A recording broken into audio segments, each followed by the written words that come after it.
അച്ഛാ ഗോപികൃഷ്ണ കണ്ണപ്പമാവ വന്നിരിക്കണോ വന്നിരിക്കണോ.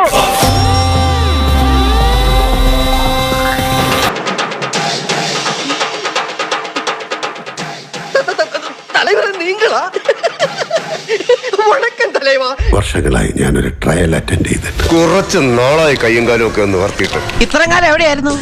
100 ആയുസാ. പാസ്റ്ററുടെ കാര്യം പറഞ്ഞ് നാക്ക് വായിലേക്കിട്ടുള്ളൂ. എനിക്കെതിരെ കേസ് കൊടുത്തൊക്കെ ഞാൻ അറിഞ്ഞു.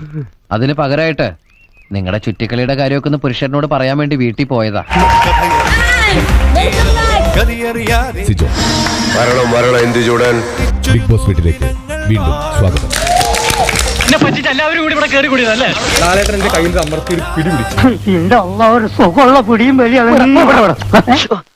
നല്ല തണുപ്പാണല്ലോ. തർക്കുത്തരം പറയുന്നോടാ. ലാലേട്ടന്റെ കയ്യിൽ അമർത്തി ഒരു പിടി പിടിച്ചു. അന്ന് എനിക്ക് കിട്ടിയൊരു എനർജി എന്റെ ലൈഫിൽ അവസാനം വരെ എനിക്ക് തീപ്പൊരിയല്ല. ഇപ്പൊ ഞാൻ വന്നിരിക്കുന്ന ഒരു കാട്ടുജീവായിട്ടാണ്. കത്തിച്ച് കത്തിച്ച് കത്തിച്ചിട്ട് ഇവിടുന്ന് ഞാൻ ഇറങ്ങി. കാത്തിക്കാനുള്ള ശ്രമം ഞമ്മക്കില്ല. എടുത്തോണ്ട് പാടാ കളപ്പുരയെന്ന് മണ്ണെണ്ണ. രണ്ടെണ്ണത്തിനെയും കത്തിച്ചിട്ട് അതിന്റെ ചാരം ഞമ്മക്ക് തെങ്ങിന് വളായിട്ടിടാ.